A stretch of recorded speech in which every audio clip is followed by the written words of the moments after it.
why do you still support Chavez? This is 2003. I couldn't see any social improvements, neither in the statistics nor on street level. Poverty had actually increased the first 5 years of the Chavez government. Unemployment increased. Social inequality increased. Every single social indicator was going downwards. And I asked people, and they would say, well, Chavez gave us dignity. And many people would tell the story about the 90s when poor people actually had to eat dog food in order to survive. And what was one of the most interesting facts about this was that actually people told me that nobody would tell you in the slums that I ate dog food or I gave my kids dog food. But they would say, I know people who did it. Everyone in this street did it. But no one would admit having done it themselves. And they would also tell you that people who bought this dog food, they did it are always after dark. Why? Because at that time, poverty was something that people were ashamed of. There was the neoliberalism had created a sort of intellectual and political environment in which poverty was people's own fault. So people blamed themselves and felt ashamed. And this was the reason why still in 2003, with no actually visible improvements, people still supported Chavez because they said he had given them dignity back, because he had a new discourse and he said, people are poor because the oligarchs, the elite, is robbing all the resources. But this was just the beginning.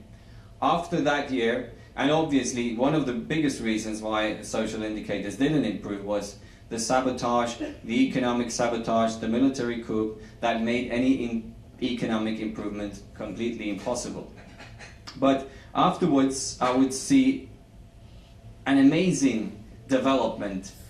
And this is something I describe in the book as well. Chavez's task to change Venezuelan society that had a very tough start with a military coup, an extremely dramatic event. It was as if it was taken out of a Hollywood action movie with a happy ending for the first time in history, but still he struggled to make any social change in society.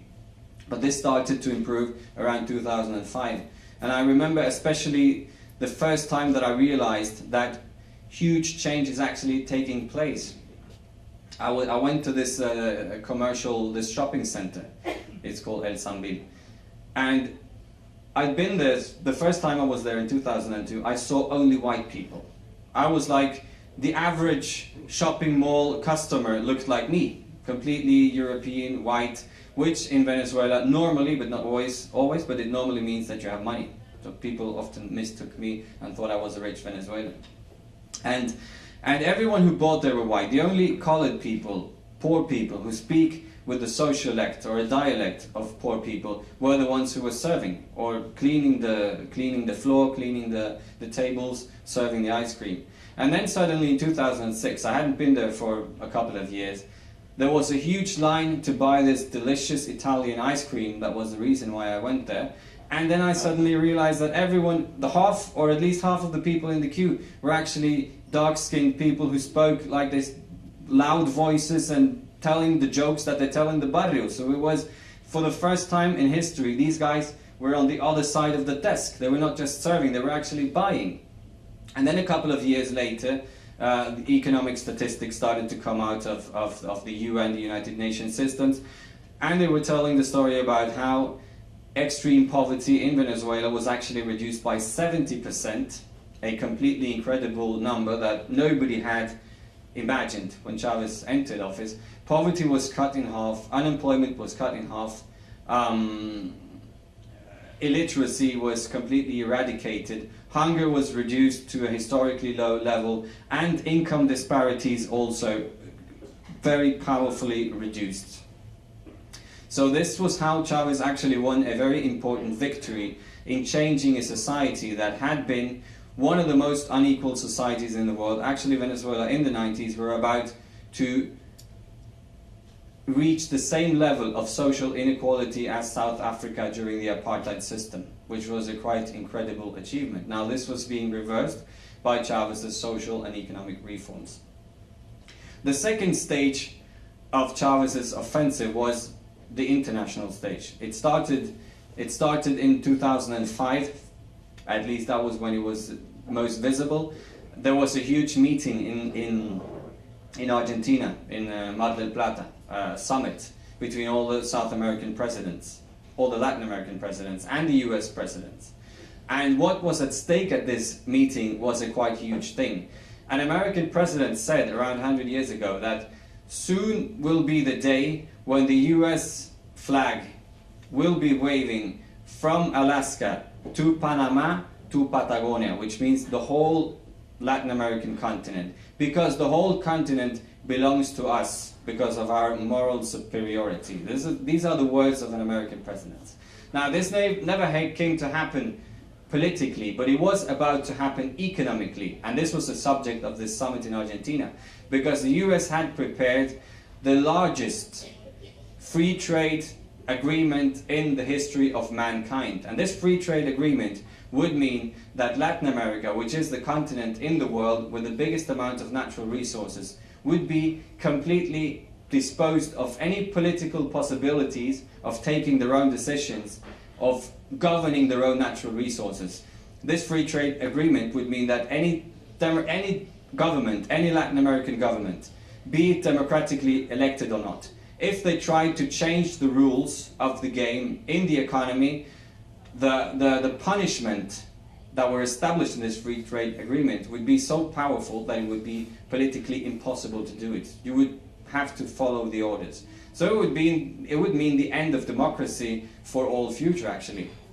And this looked like the US had spent a couple of decades in preparing this huge free trade initiative.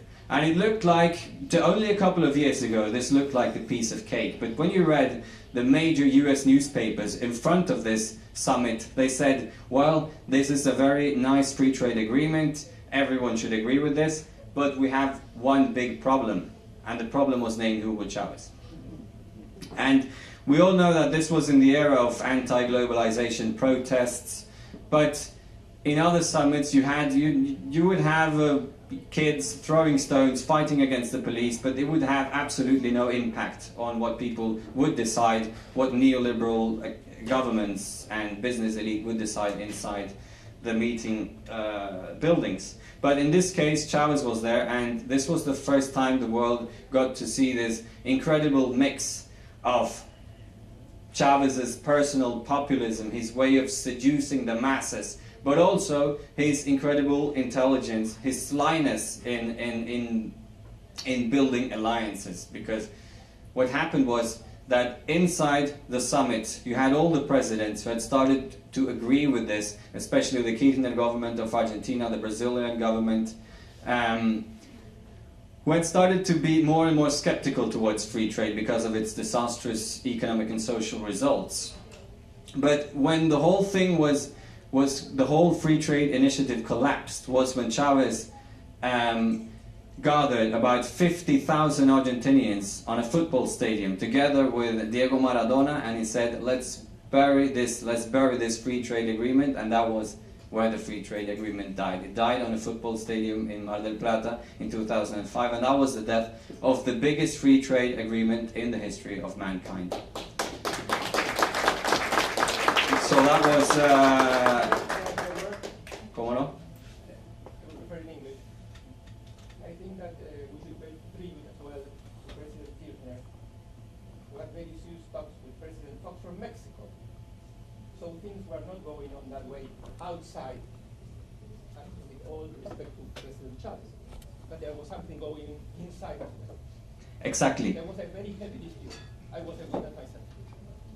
Very. Mar del Plata, and it was the summit of the Americas. Exactly. From Canada to Argentina. Exactly. As I said, it was a combination of what happened inside and outside. And inside, the Kirchner government was absolutely decisive. And especially in the... One thing more.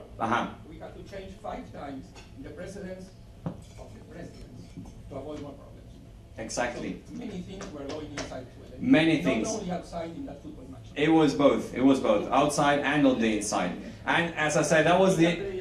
Exactly. That was what was so amazing with that event, because it was the combination of what happened outside and what happened inside. The sly diplomacy where Latin American presidents, especially the Kirchner government, also the Brazilian government and the Chavez government, were outplaying the Americans and Fox, as you said, the Mexican representative, and also the gathering of the masses outside, that created an amount of pressure that was impossible to ignore. And so Argentina has the honor of being the place where this free trade agreement died. And that was very, very important. That was a turning point for history, and it was the first big defeat of neoliberalism. Well, we could say that this was the end of the defensive phase, because until then it was all about stopping this neoliberal initiative. But from 2005 and onwards, we had the start of the offensive. Chavez created the alliance of the Bolivarian Alliance together with other socialist governments, and he, together with other South American presidents, started the job that ended up with creating UNASUR, together with the Brazilian government, the Argentinian government. That was a special axis. You had the radical axis with Venezuela and especially Cuba, who also played a decisive role. And you had a centrist alliance, the axis Caracas, Brasilia, Buenos Aires, which was absolutely decisive on the South American continent. And what you see was how Chavez actually completely changed the geopolitical reality of the whole of Latin America. He didn't do it alone, obviously, but he was the first one who started when it all seemed as an impossible task. And I will try to end now, but I think one of the best proofs that we're not just talking about, it's not because I'm a Chavez enthusiast and this is the Venezuelan embassy. I think the best and most interesting source to tell us how significant Chavez actually was in the whole Western Hemisphere is what the American diplomats, the US diplomats and agents wrote home from the South American continent, which has been revealed by WikiLeaks.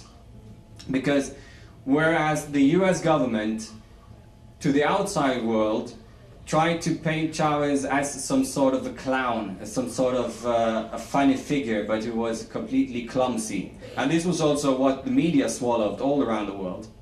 But when you see the document they wrote home, one of the words they actually used was how Chavez outsmarted the US and completely outplayed them in a lot of circumstances. So this is why I actually draw the conclusion that this huge geopolitical change that took place in Latin America, where the US has seen its influence reduced to a lower level than ever in history, is the greatest political shift since the fall of the Berlin Wall.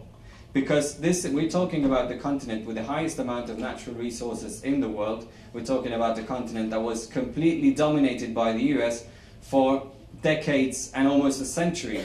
And it is very evident from these documents to see that this movement that Chavez started out and his alliances with other South American and Latin American governments has reduced their influence and dominance to a level that has never been seen.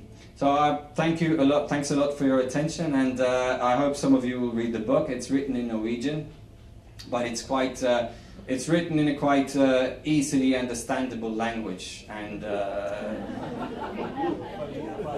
yeah. But I'm also talking about the style. It's not an academic book. This is to be. You will pardon my enormous lack of modesty, but I've received some quite good literary criticisms in the Norwegian newspapers, and that's most of all because it's written not as some kind of academic or very thing that is hard to read. It's written like a story. It's nothing fiction to it, but it's written as a story. The story of Chavez, the guy who came from a poor neighborhood in a poor village in the countryside, in a completely dominated country, and how he became one of the world's most important leaders. Actually, the second president only beaten by Obama in terms of Twitter followers, which is also an interesting fact about how Chavez's revolution provided technological tools to the poor majorities. So it's a story, and it's a quite easy read, and what people tell me is that they start to read it and then they read it in 3 days because it's difficult to put it away. Okay, thanks a lot.